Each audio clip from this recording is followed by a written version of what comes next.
Yeah, I got the COVID. Yeah, I don't feel that great, but it's probably on par with a cold. I'm just one of those guys that never get sick, so when I get sick, I'm like, oh, it did the world. So I don't know, maybe put like a little N95 mask over your speakers just to be safe, and I think we'll all be okay.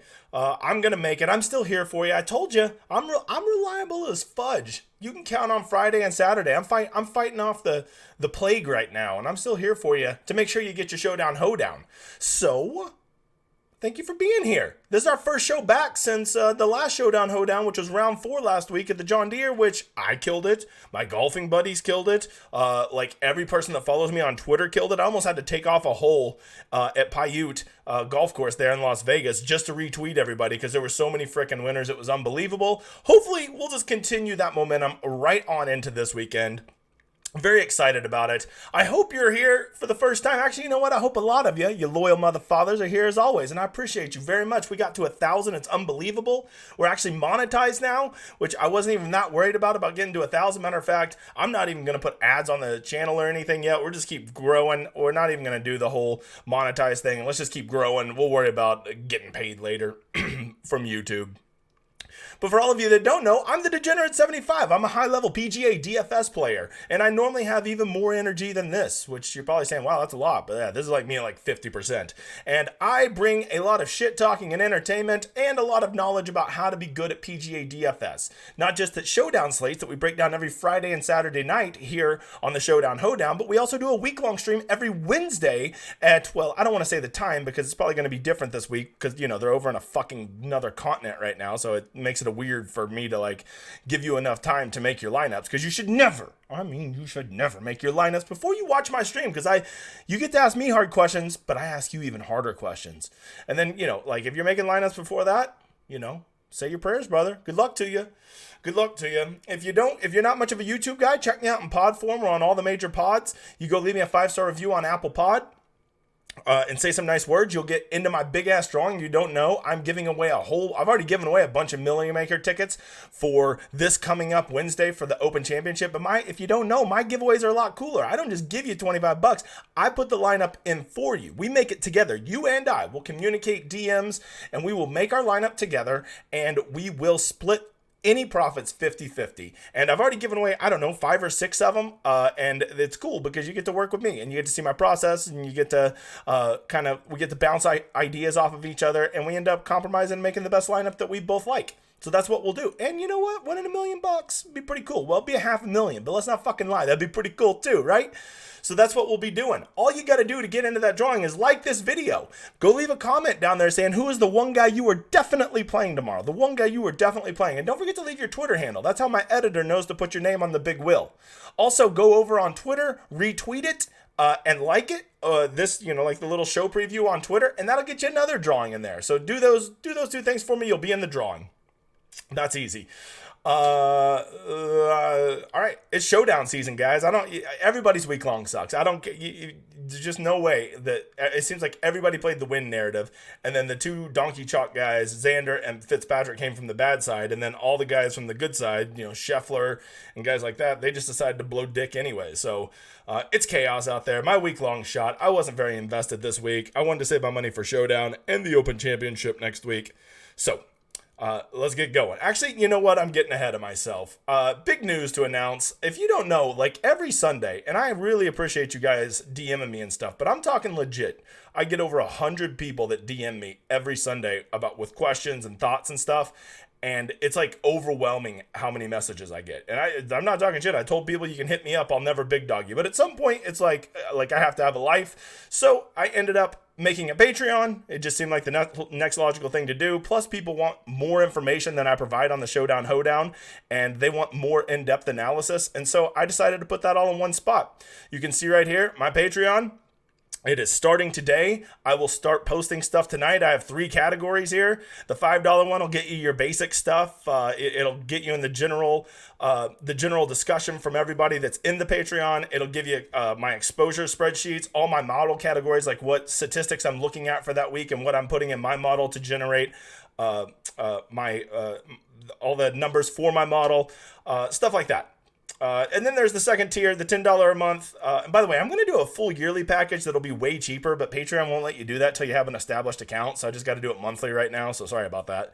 And then the next tier, you're going to get, my access to my full good chalk, bad chalk list. So you guys can kind of know like what's good chalk and bad chalk. I'm going to stop giving that away free every Wednesday on the stream. Specialized showdown videos where I will be going over more in depth what I talk about here. And some, deeper dive picks that I'm probably not going to give on the video. You're going to get early access to stuff and everything from the previous tier. And then the biggest tier, which, of course you should sign up for all of you that want to get really better at it. I'm already giving so many people coaching. So now you can just have all the coaching you want and not feel like you're bothering me because you'll be paying me for it. Full ownership projections. I'll put it out for all 156 players. Prize pick selections. A lot of people like my prize pick selections. So if you want those, everyone that I'll be playing, I'll put those on there. My sleeper picks and my full model, not just the categories, but the model results and everything, plus everything from the lower tiers. If those seem like a lot, if that seems like a lot to you, like, I don't want to pay $20 a month. Well, then don't pay it, motherfucker. The Showdown Hoedown will still be here. It's free as fuck. So just do that. But some people want it. And so I'm putting it out here. And if I'm going to put it out there, I got to sell it a little bit, right? So there you go. There's my Patreon. I'll probably be talking about it again. So think about it. I was going to do, and they won't let you do a promo code either. I was going to give you half off the first month to try it out, but I can't even do that till I establish a Patreon. What the fuck do you want from me? I don't know. So let's get going. We're going to keep this video short because I'm already sweating. Fuck you, COVID. I'll probably get demonetized. Oh, wait, I'm not monetized, YouTube. Suck it. Okay, what's the first thing we talk about, new guy? New guy, what's the new? Okay, good answer. Good. Getting better, guys. It is weather. And you can see tomorrow, the weather looks steady all day, and it doesn't look very good. Maybe a little less blustery than it was today, but not too much. I mean, the steady winds are almost very comparable to today. Winds blowing in the same direction. It's just 18 miles an hour sustained winds is windy as fuck. That's just how it is. So the course is not going to play easy tomorrow. But we check more than one site here. We're fucking adults. So let's go check the Weather Channel. I've heard they do weather, and let's see what they have to say. The Weather Channel, tomorrow, Saturday, they have it starting. They're going to be going out a little bit later tomorrow. I think they're going more at around like 8 or 9 a.m. It's about 2.5 hours later, so you can really sleep in until 3 in the morning. Let's see, 13. They actually have it. Yeah, they actually have it a little less on the windy side, but they still have it sustained anywhere from about 12 to 15, which isn't nothing. One thing that I would want to point out is this is my big takeaway. Let's go look at round 1 and round 2. You see here, round 1 and round 2. Look at these numbers right here. On day 1, it played a full 3 shots harder from the morning to the afternoon. Today, played a full, 1.5 shots harder from the morning to the afternoon, which, by the way, that's almost a 2-shot difference. Somebody told you to play the AM, PM stack. I'm just saying. So, what I'm taking away from this is wind being relative, which it's been pretty shitty Thursday, Friday, and it looks like it's going to be the same Saturday. We basically already know that the conditions will play at least 2 shots easier in the morning tomorrow than they will play in the afternoon. But that does not mean that we just go play all morning, guys. What I take from that is that you should give a big lean to guys going out as early as possible so they can get the softest conditions out there, because that seems to be the biggest thing. They seem to be getting dry and crusty by the afternoon. It's getting very hard to score. But more than that, I just think those guys are going to be lower owned. So I'm kind of interested in playing those guys going out early. And if all the guys that are at the top of the leaderboard are going to be chalky and they're going to be getting the toughest conditions at the end of the day, well, then that's a fucking easy fade for me, motherfather. So that's what I'm leaning towards. This is where we go look at Fantasy National, but of course there's no shot tracker, so we can't put up no stats. Cool. So, but amazingly enough, Data Golf fucking figures it out, so we'll use them today. So, things we're looking at. Well, first of all, I kind of want to look at the event. You want to know who's going to be the highest owned tomorrow? Just go look at who scored well today. Xander, Fitzpatrick, and Dietrich. Am I playing those three? Fuck that shit. None of them. No chance. They're all coming off a great round. Xander and Fitzpatrick are going to be mega chalk tomorrow. I think you're going to see some super, super mega chalk tomorrow in Showdown, more than we normally see in Saturday Showdown. Saturday Showdown has gotten a lot sharper than it has been. They've learned not to play super chalk because there's no placement points. They've learned that the leverage play is to get off of the super chalk. But you got to here's the real answer. Look how few players tomorrow are above $9,000. 1, 2, 3, 4, 5, 6. There's only 6 players above 9,000 tomorrow because all the fucking good players missed the cut. So you just know one thing. Of those 6 guys, they're going to be popular because there's one certainty in PGA DFS, and that's people spend their salary. People aren't going to spend $38,000 on their lineup and leave $12,000 on the table. They ain't going to do it. I mean, maybe 0.001% will do that. But no one, the masses, are going to spend at least $49,500 of their $50,000. And when you do that, you have to play Rahm, you have to play Fitzpatrick, you have to play Xander. Those 3 guys will be the most popular because when you factor in that the salaries are so soft tomorrow, and then you factor in that they all had good rounds today. Well, Xander and Fitzpatrick specifically, what did old Rami shoot today? He shot off his mouth, am I right? He shot a +2, but overall, he's still fine. He's T20, so he's going to be popular. People think, oh, he'll bounce back. So those 3 will be popular. Dietrich will be popular. Go look at the overall. Tringali, I think Tringali people will be like, man, he is just set up to fail. He'll probably still be 15 or 20%. But, normally you never see anybody get above 20% anymore. I would be shocked if Xander and Fitz aren't at least both 35 to 40%. That's a crazy big number. A crazy big number for a single round of golf when the conditions are going to be blowing and it's going to be hard as hell in the afternoon. So for me, because I'm going to be playing in that $20, and I need to, beat, what is there, 10 or 15,000 people in it, there's no chance I'm playing those 2. Now, I will warn you, look at Xander's stats. He is getting it done the exact way you want to see. His ball striking is great. His tee to green is great. He is shooting -3. He is T4, and he's actually losing strokes putting. Like, he is playing incredible. But a lot of that is just the one great round he had today. So, I would pump the brakes on that just a little bit. He seems like a can't miss. Matthew Fitzpatrick, he's kind of doing it all across the board. He is really good in these conditions. That's undeniable. Both of these plays make sense. If you play them, I won't hate on you, but I will never. And I mean, you look me in the fucking eye. I will never play a 40% owned guy on Saturday Showdown ever. I mean, ever. It's just bad. That's just a bad policy. So now I play Xander. He smashes tomorrow. Great. Now I still have to beat 8,000 people that I just shared fucking Xander with. No, thank you. So that's my take. Is he going to go smash tomorrow? Maybe. He honestly looks like he's playing this course better than anybody. The fact that he's in the top 5 and he's losing strokes putting is pretty incredible. But I ain't no pussy, so I ain't going to play him. But if you play him, I get it. Just make sure that you probably don't want to start your lineup Xander Fitzpatrick. Although you could probably start at Rahm Xander Fitzpatrick and could still make a decent lineup. And I sure as shit wouldn't do that. Hold on, let me drink some coffee. I just took a nap. Tried to take an old man nap to feel better. And now I got to get some coffee to wake the fuck up. Hit the spot. Cold brew. This is brought to you by Starbucks Cold Brew. This is how I stay so skinny. All right, moving on. You know how I like to do this shit. I like to start down here at the bottom. And I really want to go see round 2. Because, that's the most relevant round. That's what they just came off of. I want to see what the fuck's going on. So I go down here, and I will... What the hell? Do I got this sorted? I need to have this sorted by total, probably, don't I? What am I looking at? Total off the tee. Shots... Oh, score. Moron. All right. So let's go down here, and, man, it seems like 3 people made the cut today. What is going on here?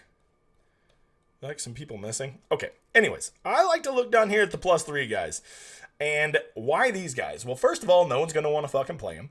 Second of all, they are going out in the earliest condition, or the earliest, so they're going to be in the best conditions. And that doesn't, you also got to wonder, Saturday, are they going to be motivated? Because the problem with guys going out earlier is like, yeah, they're going to get the best conditions, but they're also like, if they bogey the first hole, they could just say fuck it and go shoot an 87. That's a legit concern. The motivation for them to grind if they get off to a slow start just isn't there that it is for the guys later in the day. So when you play these guys down at the bottom like this, just be prepared for them to fucking grenade your lineup. Just be prepared for that, okay? because their motivation level is not there to fight. Basically, once they start out 4 over through 3, they basically know they're cooked for the tournament. They're just there to hit the ball a couple times, get the fuck off the course, and get their min paycheck. That's all they're there for. But regardless, I don't give a fuck. I'll still go for it. Some guys that are standing out to me. Dylan Fratelli just came off a horrendous round. Horrendous. But notice that he did it mainly by killing himself with the putter. His ball striking is still there. He's way down at the bottom. He just shit the bed today, shot a 6 over. You could never come back from a 6 over. If you shoot a 6 over, you suck. Okay, maybe, but I'll play him. So that's a great one. If you want to get off that Fitz and Xander and Rahm chalk tomorrow, well, here's a good guy to spend your money on. Sam Burns. He's actually, his approach is good and his putting is good. Those are the two most important things. He is well above average in both of those. So the fact that he's up there, and he will probably come in at legit 1/3 the ownership of Xander and Fitzpatrick. I mean, are you telling me those two are 3 times more likely to outscore him tomorrow? Okay, I hope you play that way. So Sam Burns, do I love him tomorrow? No, but it's just a straight theory play, right? You're making picks, I'm playing a game. That's the difference between you and I.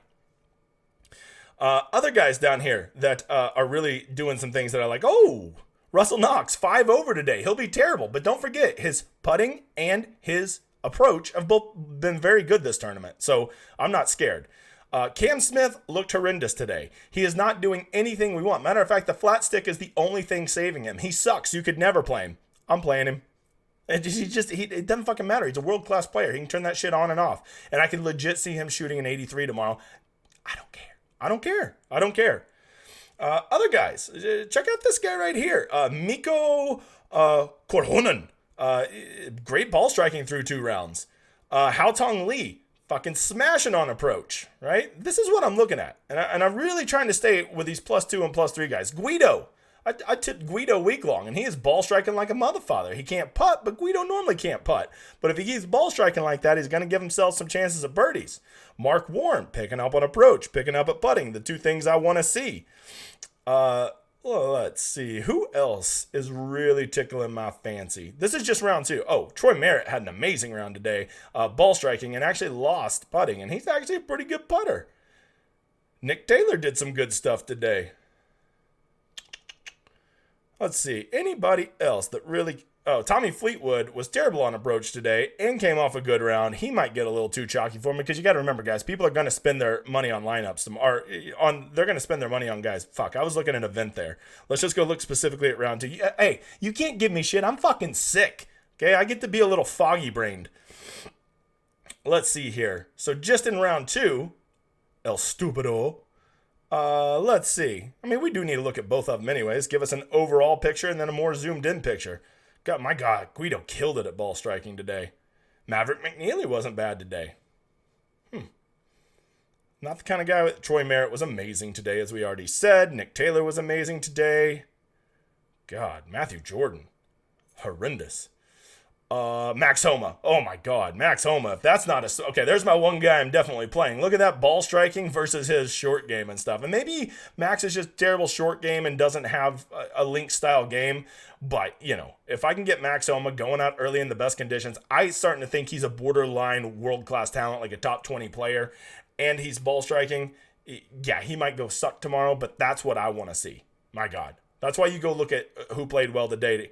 And he really didn't even score that well. He shot over par today, even picking up over 4 shots ball striking. Or almost four shots ball striking. Incredible. Anybody else that really was picking it up? All right, another one I like to go look at around the green through the event. Anybody just fucking shooting themselves in the dick? Let's see. Let's go search by leaders, score. Anybody just killing themselves around the green? Justin Harding is, which is crazy because he's actually putting really well and his approach is pretty good. There's one. Thurston Lawrence. Horrific around the green. Pretty damn good at everything else. And I doubt anybody's going to play that motherfather. Definitely give him a look. Jamie Donaldson. I cannot believe I'm saying this, but he's kind of doing everything I want to see, right? Okay. I mean, that's gross, but I guess. Anybody else just killing themselves around the greens? Because for all of you that are new, why do I care about killing themselves around the green? Because, like, you know, I know that there's more around the green play here than there normally is, but for a single round, you need your guy hitting a lot of greens in regulation and having lots of birdie putts. You're not worried about them scrambling to make pars. You're just not worried about that for Showdown. That's not what we're after. Haotong Li picked up 3 strokes on approach so far. A great play to consider. Troy Merritt, we already talked about it. All right, there you go. Last thing we're going to look at is some round 3 scores. Of course, who's the best round 3 scorer? Is Matthew Fitzpatrick. And he played great. And it's on a link scores. Him and Xander, how could they possibly ever fail tomorrow? They're 100% going to get like 226 points in Showdown tomorrow. Something that stood out to me, there's that guy, there's that boy Troy Merritt again. Over his last 12 round 3s, he is, let me make sure I got round 3 clicked. Oh, I do. He is 3rd in strokes gained. I'm just saying. That's pretty good. Hey, Sam Burns, number 4. I'm just saying. Bez, number 9. Maverick McNeely, number 12. Cam Smith, number 15. Ryan Fox, if you think he'll keep that momentum going, 15th. There's some names to consider. I'm not going to give you all my picks because, you know, now I have a motherfather Patreon. You want more picks? I will be giving out most of my top plays and most of my top fades along with my top sleepers tonight on there. You can join. It'll connect you to the Discord. Everything will happen through the Discord. That's what we're going to do. Don't forget, I'll be doing a prize pick show here in a little bit, giving away some things to look at for that. I'll also be back tomorrow for round 4 Showdown. And then we've got our big week coming up next week. I think I have a special guest that I'm going to be doing an interview with Sunday, just talking Open Championship and general just golf shit. So that's the plan. A lot of stuff coming up. I appreciate you guys helping me get to 1,000. I appreciate it so much. I'm sitting here sweating my balls off, feeling like shit, and still putting out videos for you motherfathers. I will see you guys here in a little bit when you watch my prize pick show. I hope you enjoy my outro.